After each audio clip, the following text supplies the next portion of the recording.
അനുഗ്രഹത്തിൻ്റെ സമയം ഇപ്പോഴാണ്. ഇപ്പോൾ അനുഗ്രഹിക്കപ്പെടും എന്നുള്ള തിരിച്ചറിവ് നമ്മെ അനുഗ്രഹത്തിലേക്ക് നയിക്കും. എന്നാൽ പിന്നീടാകട്ടെ അതൊക്കെ പിന്നീട് വരികയുള്ളൂ എന്ന് ചിന്തിക്കുന്ന ചിന്തകൾ നമ്മളെ അലസന്മാരാക്കുകയും ദൈവാനുഗ്രഹത്തിൽ നിന്ന് അന്യപ്പെടുത്തുകയും വിശ്വാസത്തിൽ നിന്ന് പുറകോട്ടടിക്കുകയും ചെയ്യും. എന്നാൽ ഇന്ന് നിങ്ങൾ അനുഗ്രഹിക്കപ്പെടുമെന്ന് കർത്താവ് പറയുമ്പോൾ അത് വിശ്വസിക്കാൻ തയ്യാറാണെങ്കിൽ നാം അനുഗ്രഹം പ്രാപിക്കും. ഇന്നത്തെ ശാലോം സന്ദേശം കേൾക്കുന്ന എൻ്റെ പ്രിയപ്പെട്ട എല്ലാ സുഹൃത്തുക്കളെയും സഹോദരങ്ങളെയും അഭിഷിക്തന്മാരായ ദൈവദാസന്മാരെ ഞാൻ സ്നേഹത്തോടെ വന്ദനം ചെയ്യുന്നു.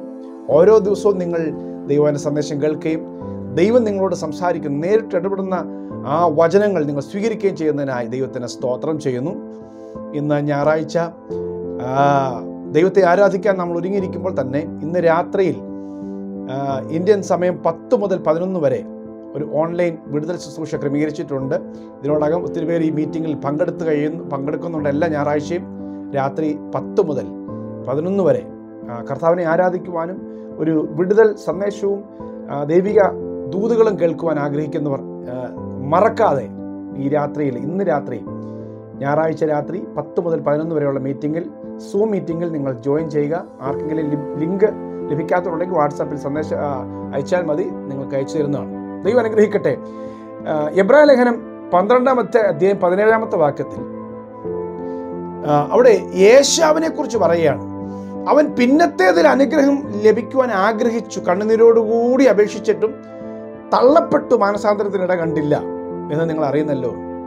പിന്നെ അപ്പോഴനുഗ്രഹമൊന്നും വേണ്ടായിരുന്നു, പിന്നെ ആവശ്യം വന്നപ്പോൾ അന്വേഷിക്കുകയാണ്. ആത്മീയ കാര്യങ്ങളെ, ദൈവിക കാര്യങ്ങളെ വില കുറച്ച് കണ്ട യേശാവ് ദൈവിക കാര്യങ്ങൾക്ക് എന്ത് വില കൊടുത്തും അത് പ്രാപിക്കണമെന്ന് തീരുമാനിച്ച തൻ്റെ സഹോദരനായ യാക്കോബും. ആരെ ദൈവം അനുഗ്രഹിക്കുന്നത്? ദൈവം അനുഗ്രഹിക്കുന്നത് എന്ത് ത്യാഗം സഹിക്കേണ്ടി വന്നാലും, അതിനുവേണ്ടി ഭക്ഷണം വേണ്ടെന്ന് വെച്ചാൽ, അതിനുവേണ്ടി ഏത് കഷ്ടതകളും സഹിക്കാൻ, ഒറ്റപ്പെടൽ സഹിക്കേണ്ടി വന്നാലും ഇതെല്ലാം സഹിക്കാൻ ഞാൻ തയ്യാറാ, എനിക്ക് വേണ്ടത് ദൈവാനുഗ്രഹമാണ്. ആ തിയറിക്കാരനായിരുന്നു യാക്കോബ്. അദ്ദേഹം ഉണ്ടാക്കിയ മനോഹരമായ പായസം ഉൽപ്പത്തി പുസ്തകത്തിൽ അതിന് 25-ാം അധ്യായം 33-ാം വാക്യത്തിൽ എഴുതിയിട്ടുണ്ട്. യാക്കോബ് ഉണ്ടാക്കിയ പായസം ഇഷ്ടപ്പെട്ടപ്പോൾ യേശാവ് അത് വില കൊടുത്തു വാങ്ങി. എന്ന് പറഞ്ഞാൽ അവൻ കൊടുത്ത വില ജ്യേഷ്ഠാവകാശമായിരുന്നു, അതിൻ്റെ വിലയെക്കുറിച്ച് അവന് ബോധവാനായിരുന്നില്ല. യാക്കോബോ ഓരോ സമയത്തും ദൈവത്തോട്, അപ്പനോട് അനുഗ്രഹം ചോദിച്ചു വാങ്ങി, അമ്മായിപ്പനോട് വാങ്ങിച്ചു, അമ്മയോട് വാങ്ങിച്ചു. ഒടുവിൽ ദൈവത്തിൻ്റെ വാഗ്ദത്തം പ്രാപിച്ചു കഴിഞ്ഞ് തിരിച്ചു വരുമ്പോൾ യബ്ബോക്ക് കടവിൻ്റെ അരികിൽ നിന്നുകൊണ്ട് നീ എന്നെ അനുഗ്രഹിച്ചല്ലാതെ ഞാൻ നിന്നെ വിടുകയില്ല. 2 കൂട്ടമായി തീർന്നു കഴിഞ്ഞപ്പോഴും അവന് വേണ്ടത് ദൈവമേ നിന്റെ അനുഗ്രഹമാണ്, നിന്റെ അനുഗ്രഹം. നീ എന്നെ അനുഗ്രഹിച്ചെങ്കിൽ യഥാർത്ഥ അനുഗ്രഹമുള്ളൂ. അവനെ ദൈവം അനുഗ്രഹിച്ചത്, അവനെ ദൈവം ഒരു ജാതിയാക്കിയത്, അവനെ ദൈവം ഒരു രാഷ്ട്രമാക്കിയത്. ഇസ്രായേൽ, അവൻ്റെ പേര് തന്നെ മാറ്റി. പ്രിയമുള്ളവരെ, ദൈവം അനുഗ്രഹിക്കുന്നതിന് പിന്നിലൊരു കാരണം ദൈവമാണ് അനുഗ്രഹിക്കുന്നുള്ള തിരിച്ചറിവാണ്. അതിനുവേണ്ടി എന്ത് ഭൗതിക കാര്യങ്ങളും ത്യാഗം ചെയ്യുവാൻ ഒരു മനസ്സുള്ള മനുഷ്യൻ, അവനെയാണ് ദൈവം അനുഗ്രഹിക്കുന്നത്. അനുഗ്രഹം, യഹോവയുടെ അനുഗ്രഹത്താലാണ് സമ്പത്തുണ്ടാകുന്ന സദൃശവാക്യത്തിൽ എഴുതിയിരിക്കുന്നത്.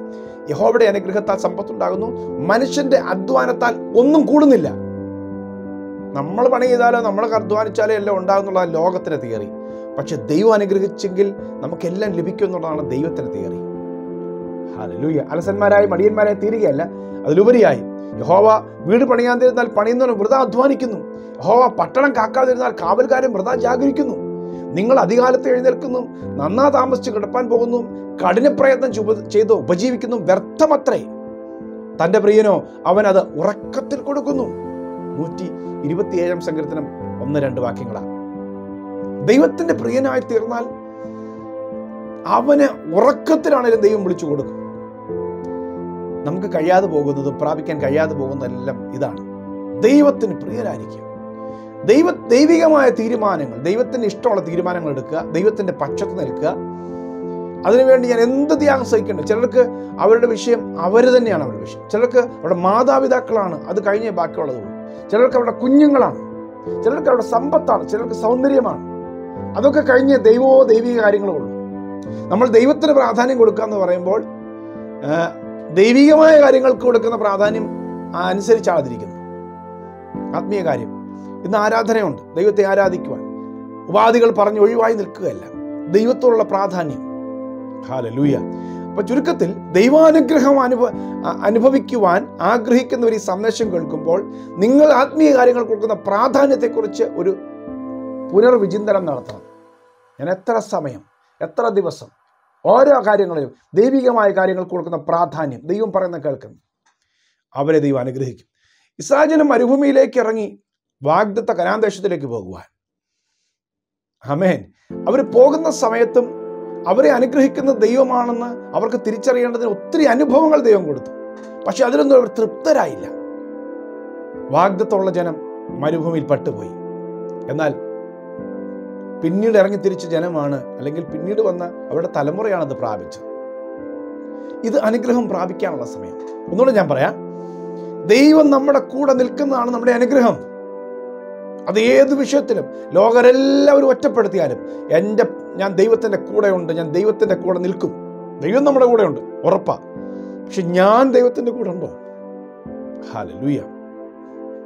സംഖ്യാപുസ്തകം 14-ാം അധ്യായം 22-ാമത്തെ വാക്യത്തിൽ ഇങ്ങനെയാണ് എഴുതിയിരിക്കുന്നത്: ഇസ്രായേൽ ജനത്തിന് ദൈവം കനാൻ കൊടുക്കുവാൻ തീരുമാനിച്ചപ്പോഴും അവർക്ക് വിശ്വാസം വന്നില്ല.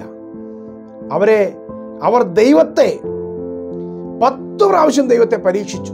ദൈവത്തെ പരീക്ഷിക്കുകയാണ്. ഈ ദൈവം സഹായിക്കുവോ, അനുഗ്രഹിക്കുവോ, വെറുതെ പറയുന്നതാണോ, കളിപ്പിക്കുവോ?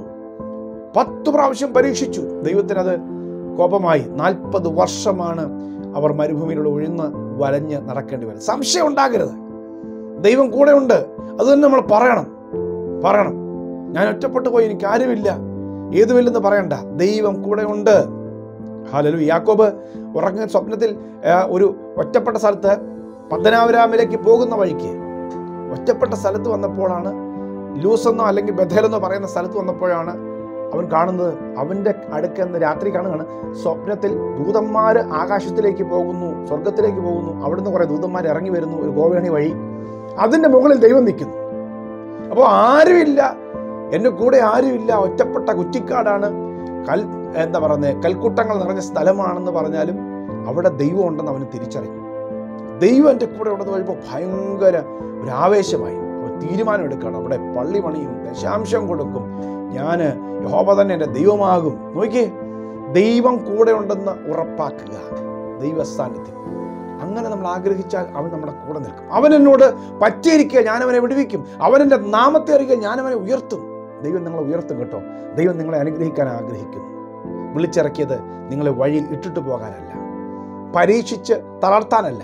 പരീക്ഷയ്ക്കകത്തെല്ലാം ദൈവം ഒരു പോക്ക് വഴി ഒരുക്കുന്നുണ്ട്. നിങ്ങൾ ഒത്തിരി നാള് വേദനയിലൂടെ, നിരാശയിലൂടെ പോകേണ്ടി വരികയില്ല. ദൈവം നിങ്ങൾക്ക് വേണ്ടി പ്രവർത്തിക്കും. ഹല്ലേലൂയ. ദൈവം കാത്തിരിക്കുകയാണ് നമ്മളെ അനുഗ്രഹിക്കുവാൻ. മുടിയനായ പുത്രൻ മടങ്ങി വരുമ്പോൾ, അവന് പിതാവിൻ്റെ അടുക്കിലേക്ക് വരുമ്പോൾ നഷ്ടപ്പെട്ടു പോയതെല്ലാം ദൈവം അവന് മടക്കി കൊടുത്തു. മടങ്ങി വരുന്നവരുണ്ട്, അനുഗ്രഹത്തിൻ്റെ വില മനസ്സിലാക്കി വരുന്നവരുണ്ട്. ദൈവം അവരെ അനുഗ്രഹിക്കും. പത്രോസ് മടങ്ങി വന്നു. പത്രോസ് മടങ്ങി വരുമ്പോൾ അവന് ദൈവം നിയോഗങ്ങൾ ഏൽപ്പിച്ചു കൊടുത്തു. ഹല്ലേലൂയ. ഇന്ന് ഈ സന്ദേശം കേൾക്കുമ്പോൾ അനുഗ്രഹം പിന്നത്തേതിലാകട്ടെ, പിന്നെയാകട്ടെ എന്നാലും ചിന്തിക്കരുത്. ഇപ്പോഴാകുന്നു സുപ്രസാദ കാലം, ഇപ്പോഴാകുന്നു രക്ഷാ ദിവസം എന്ന് അപ്പോസ്തലനായ പൗലോസ് പറയുമ്പോൾ അത് ഓൾഡ് ടെസ്റ്റ്മെന്റ് ഒരു കൊട്ടേഷനാണ്. ഇപ്പോഴാകുന്നു, ഇതാണ് സമയം. ഇപ്പോൾ കേൾക്കണം, ഇപ്പോൾ വിടുതൽ പ്രാപിക്കണം. ദൈവം നിങ്ങളെ ഇപ്പോൾ വിടുവിക്കുവാൻ ആഗ്രഹിക്കുന്നു. ദൈവം നിങ്ങൾക്ക് ഇപ്പോൾ സൗഖ്യം തരാൻ ആഗ്രഹിക്കുന്നു. ഇപ്പോൾ നിങ്ങളെ അനുഗ്രഹിക്കാൻ ആഗ്രഹിക്കുന്നു. ആമേൻ പറഞ്ഞു. ആമേൻ, ആമേൻ. പ്രിയ കർത്താവേ, ഇന്നത്തെ സന്ദേശം കേൾക്കുന്ന പ്രിയപ്പെട്ടവർ, യേശുവിൻ്റെ നാമത്തിൽ ഞാൻ അനുഗ്രഹിക്കുന്നു. അവിടുന്ന് ഇവരെ അനുഗ്രഹിക്കുവാൻ അടിയനോട് പറഞ്ഞിരിക്കുന്നത് കൊണ്ട് ഇപ്പോഴാണ് ഞാൻ അനുഗ്രഹിക്കുന്നത്, പിന്നെ അല്ല എന്ന് പറയുന്നത് കൊണ്ട് ഞാൻ ഈ മക്കളെ യേശുവിൻ്റെ നാമത്തിൽ അനുഗ്രഹിക്കുന്നു. അവരായിരിക്കുന്ന ഏത് സാഹചര്യങ്ങളിലാണെങ്കിലും കർത്താവെ, അവരുടെ മേലൊരു ദൈവിക അനുഗ്രഹം വെളിപ്പെടട്ടെ. അത് ഏത് വിഷയത്തിൽ അവർ പ്രാർത്ഥിക്കുന്നെങ്കിലും ദൈവികമായ ഒരു അനുഗ്രഹ സമൃദ്ധി ഈ മക്കളുടെ മേൽ ഞാൻ കൽപ്പിച്ചാക്കുക. എല്ലാ ശാപങ്ങളും മാറിപ്പോകട്ടെ, എല്ലാ നിരാശകളും വറുതികളും മാറട്ടെ, ദൈവിക സമൃദ്ധി ഉണ്ടാകട്ടെ യേശുവിൻ നാമത്തിൽ. ആമേൻ, ആമേൻ. കർത്താവ് നിങ്ങളെ അനുഗ്രഹിക്കട്ടെ. വൈകിട്ടത്തെ മീറ്റിംഗ് മറക്കാതെ ജോയിൻ ചെയ്യണം. God bless you. Have A beautiful Sunday.